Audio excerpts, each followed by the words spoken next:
So it's been just over a year since Black Myth Wukong graced the gaming landscape, and of course it caused quite the stir when it eventually released back in August of 2024. Now I've got to be honest, it feels like it's been out for way longer than that. I thought maybe this came out at the latest in 2023, but apparently time is just evaporating at a terrifying rate. The reality though is that it likely feels that way because Black Myth Wukong has been with us in some form or another, really since as far back as 2020.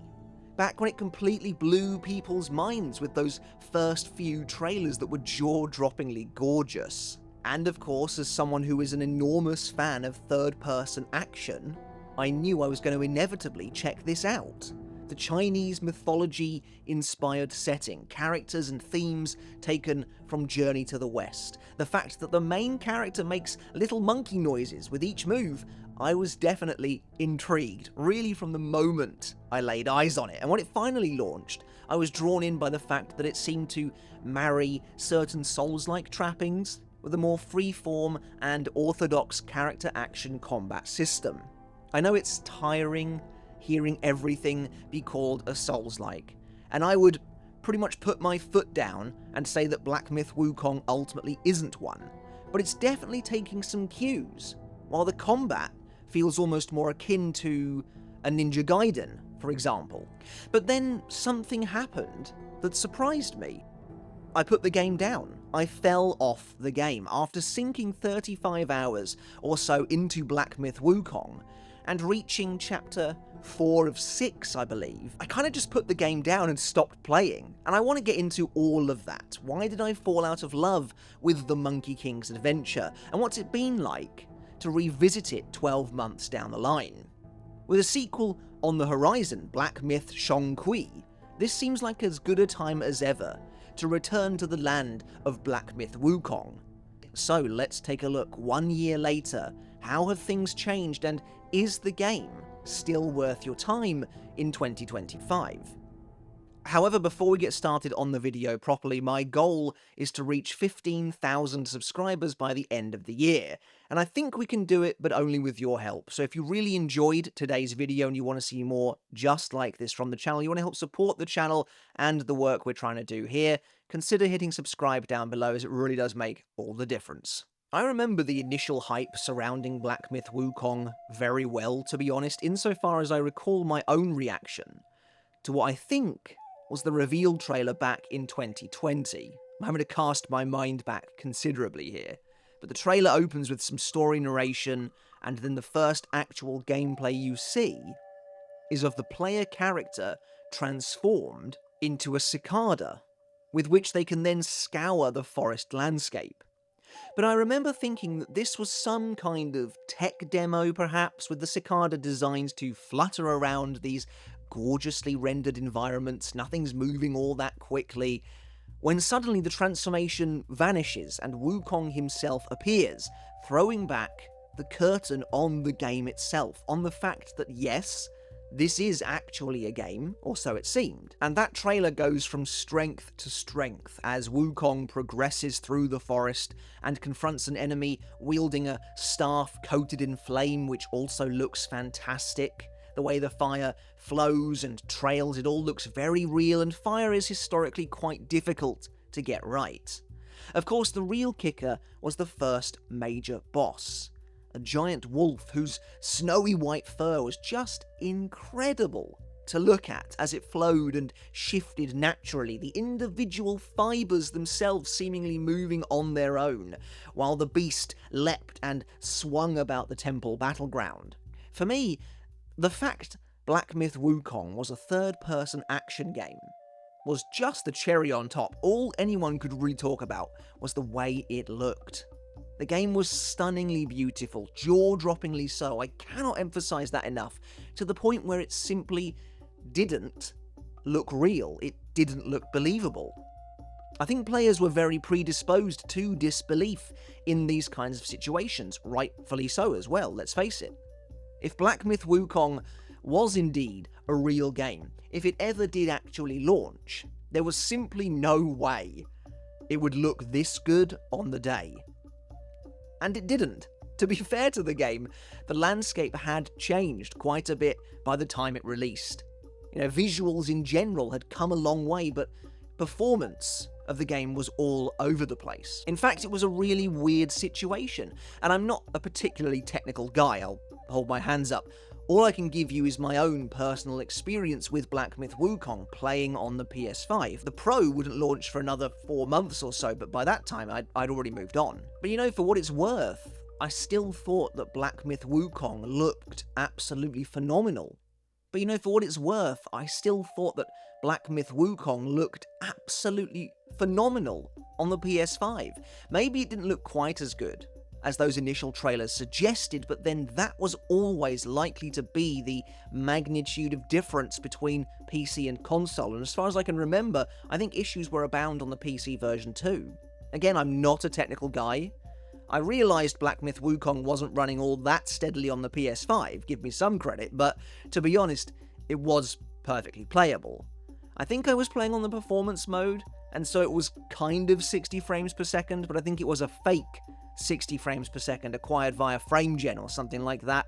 The extent of my technical know-how pretty much comes exclusively from Digital Foundry, and I recall them saying that Black Myth Wukong was put together, kind of cobbled together in a very strange way, in ways that simply didn't make sense. It was a befuddling game, to be totally honest, but at the end of the day, for my personal needs as a gamer, it ran good enough, and it looked stunning. There are certain games where I can't help but stop to snap a screenshot every few minutes or so. Ghost of Tsushima was a big one, Death Stranding 2 has been another one more recently, and Black Myth Wukong was one of them back in 2024, which was a testament to how good it actually looked. Again, the resolution on the PS5 performance mode wasn't brilliant, but I think it was artificially counteracted by how over-sharpened the game's image was, which again isn't a good compromise, but to my Neanderthal eyes, it looked crisp and amazing at times, and the game managed to convey at least some of that awe and wonder those initial trailers promised. The level of detail was off the charts in places, and I thought the lighting was very impressive too. Certain sections of the game, such as the boss battle against the glittering white dragon Kang Jin Lung atop a frozen lake, were, just totally breathtaking, just genuinely beautiful and artistic. Some of the most incredible visual design I'd ever seen put to a video game, to be totally honest. And that's another thing, the game's art direction is doing a lot of heavy lifting here too. And that's something I'm very used to. From Software games, their performance is generally all over the place, but the art direction is carrying them hard, and that's a similar situation here, I think. The character and enemy designs are truly wonderful, varied and highly detailed, and really evoke the sensation of making your way through a tale of mythology, one that's unfolding before you. I appreciate too the game's steadfast dedication to embroiling you within that world. It's unrelenting, even if that means it's also impenetrable in a way. But enough about the visuals, even though, as I said earlier, that was really the main draw of the game. As for the game itself, well, I enjoyed it until I didn't. Like I said earlier, it was an interesting mix of some light Souls-like trappings, rest points that revive all of the defeated enemies, a real focus on difficulty in combat, sort of prioritizing exploration, at least in certain chapters of the game, although never to the degree and never on the quality level of, say, a FromSoft game, for example, but that's really about it. The game is otherwise a very traditional, very orthodox character action experience, not too dissimilar from something like Stellar Blade, which that would release around the same time. In certain chapters, the game feels quite linear, whereas other chapters, like chapters 2 and 3, for example, that see you exploring a huge, dusty canyon and a snow-covered forest, respectively, are enormous and blown wide open. To be honest, they're almost too open. Certainly the third chapter, which was a bit of a slog to get through by the end, and outside of that wonderful lake area where you fight the dragon, it all looked very, very samey, and I think all of that kind of contributed to my burnout overall. In fact, I think burnout is exactly the right word here. There was nothing about my time with Black Myth Wukong that I inherently disliked. The boss fights were awesome and satisfying to bring down, even if the difficulty felt overtuned at points for a game where the combat perhaps wasn't as methodical, varied, or tight as was needed to truly accommodate it. But it was great all the same. In particular, I loved the pillar stance, because leaping up and scaling your staff in the midst of battle before then bringing it down upon an enemy was always immensely satisfying to pull off. And in fact, what the combat maybe lacks in mechanical depth, it does make up for in satisfaction. Scoring a perfect dodge and leaving an afterimage behind is extremely cool every single time. Combined with that sound cue as well, it's brilliant stuff, as is wielding transformations and spells, such as immobilizing an enemy in place for a few precious seconds. But I almost feel like the game was too big for its combat system, and maybe that's partly on me. I remember I was trying to do absolutely everything on my initial playthrough, so that meant exploring every single corner of those vast landscapes top to bottom, pretty much relentlessly, poring over them with a fine-tooth comb. Eventually, the repetitive nature of the combat just got to me, I think. I'm usually okay at these games, but certainly where dealing with mobs and normal enemies go, it does feel like Black Myth Wukong's combat is more about mashing the buttons as opposed to working in any kind of tactical precision. Light attack, light attack, light attack, get a heavy attack in, maybe use a spell, then mash light attacks again. Again, it's similar to something like Ninja Gaiden, but the most recent Ninja Gaiden game I played, 2 Black, is a very streamlined affair by comparison. It's lightning fast and respects your time. It's highly linear and laser focused. It knows exactly what it wants to be, what it is. Ultimately, I think that's why I put Black Myth Wukong down. I think I just had my fill, 35 hours or so in. And that's a real shame, to be honest, because I did want to see it through to the end, and that's partly why I've decided to take another look. And so I decided to start up Black Myth Wukong again, this time playing on the PS5 Pro, after the game had finished downloading a crazy 95GB update, essentially I think a massive performance patch that had required a re-downloading of effectively the entire game again, I think, and reacquainted myself with the Monkey King. First things first, it's refreshing to approach the game in a new light, no longer simply bowled over by the way it looks. And even then, I still have to admit that I think this is a fantastic looking game. For all its faults, it does feel like the team has tried to push the medium forward in a sense, and even now, 12 months on, where the landscape once again looks very different, it really is quite striking to behold in places. That opening cutscene in particular is spectacular, and whatever technology they are using to render the clouds beneath your feet in that initial boss fight is pretty special, as it deforms and parts around you in accordance with where you move and attack. To be honest, I've rarely seen such impressive smoke in a game before. And I know they're clouds, but for all intents and purposes it may as well be the same thing. It's indicative of the fact that you're in for a technical showcase here. Performance wiggles aside, I think the presentation in general remains top tier. Now on the PS5 Pro, I'm playing on the balanced mode, which I think is meant to be 40 frames a second. Although again, I remember there being some weirdness around that too as well at launch. But with the newest update, I've seen reports of the lighting being completely pared back on the performance mode, which is definitely disappointing. And it is interesting, the game does now offer a legacy performance mode, which is extraordinarily weird and something I don't think I've ever seen before in my life. But on the balance mode, it seems to have been retained for the most part. I don't know if that's got anything to do with being on PS5 Pro or not. And some areas, such as the inside of caves and temples, are lit really well. I think they look atmospheric and above all else, realistic. Sand and snow break around your feet and leave trails upon the land, which is always a nice effect. I particularly love how your staff also leaves a trail in its wake as well. There's a real attention to detail here, which I appreciated back in the day too, and there's no doubt this is a special looking game, even today. Like I said though, the landscape has changed, even in the last 12 months. Such is the industry we love. And I think I've now played games that look more impressive than this, in some areas anyway. Death Stranding 2. I know I keep bringing that game up, there will be a video on that pretty soon, is maybe the single most wonderful looking game I have ever played.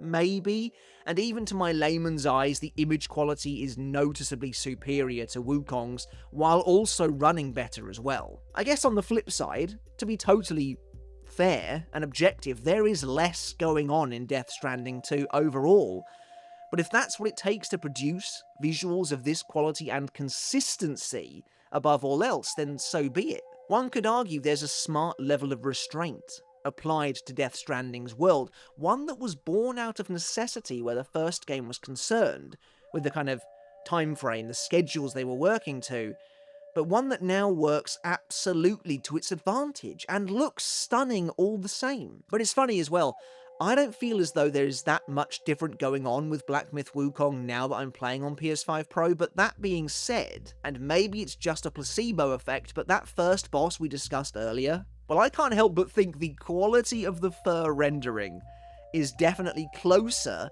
to what I was expecting based on those original trailers. Maybe I'm totally misremembering my original base PS5 playthrough, but I feel like I recall the boss's fur, and it's funny to talk about this wolf's fur that much, but it's clearly designed to be a showpiece. It was noticeably worse than that initial trailer, whereas here I just feel like it's closer than it was before, but like I said, maybe it's just a placebo. So the visuals were originally the main talking point surrounding this game, and there's no doubt that, at least to my eyes, they are still really impressive even today. They are putting in the work.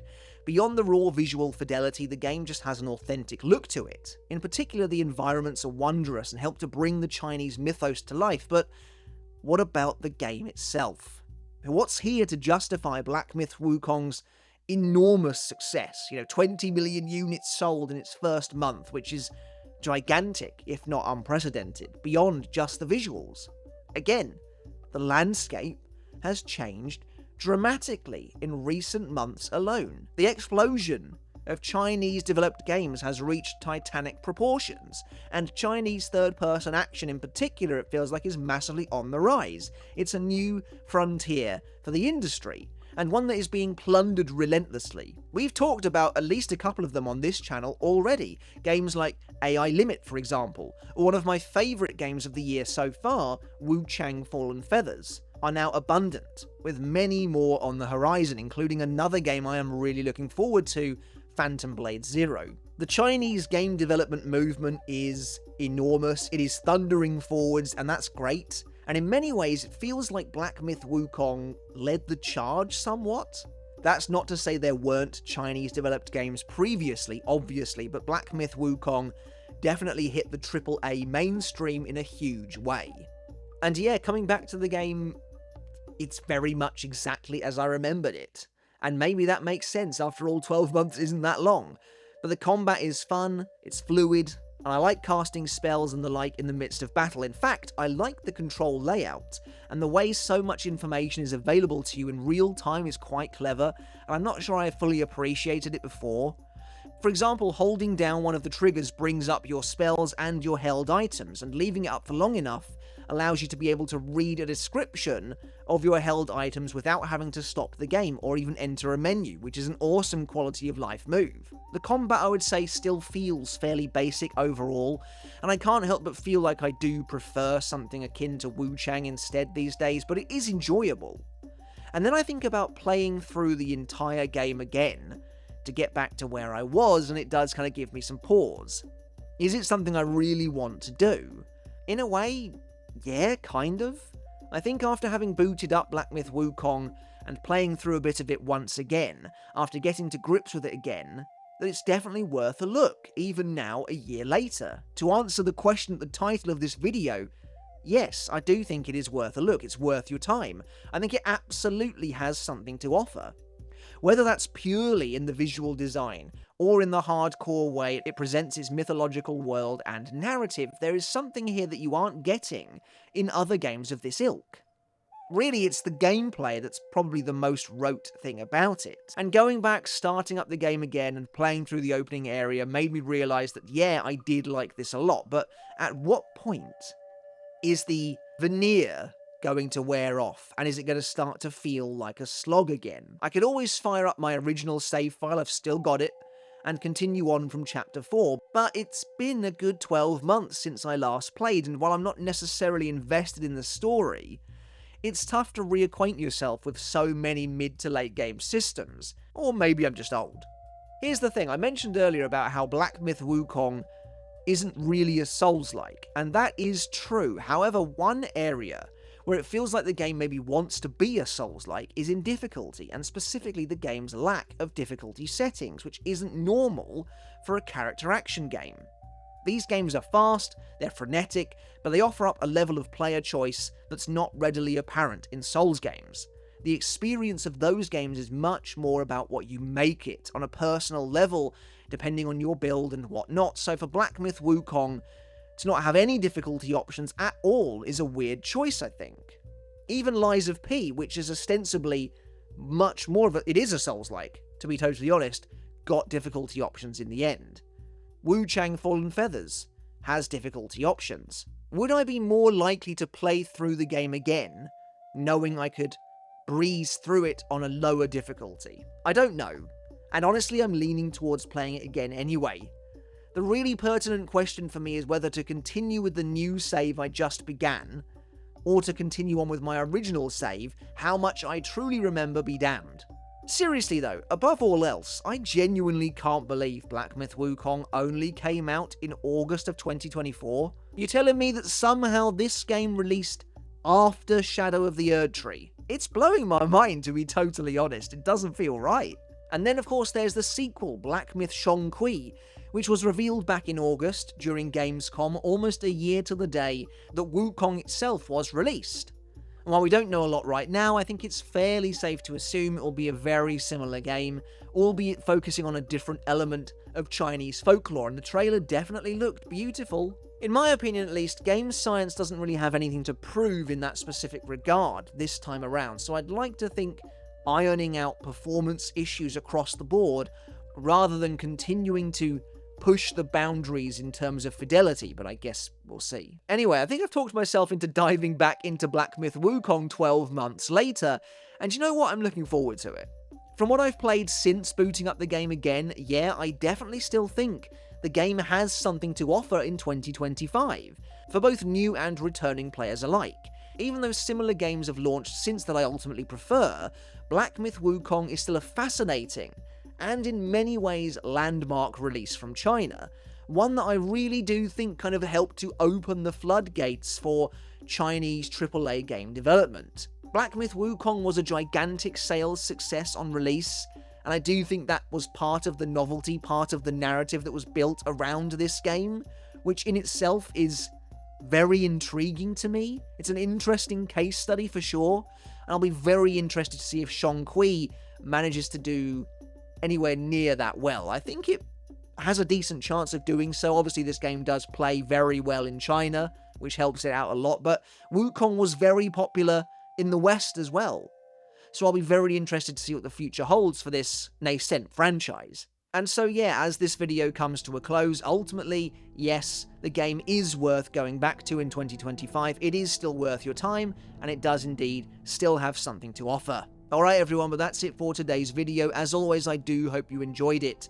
Remember, I'm trying to reach 15,000 subs by the end of the year, and your support in getting there would be greatly appreciated. So if you liked today's video, consider showing that support by hitting subscribe down below. I really would appreciate it.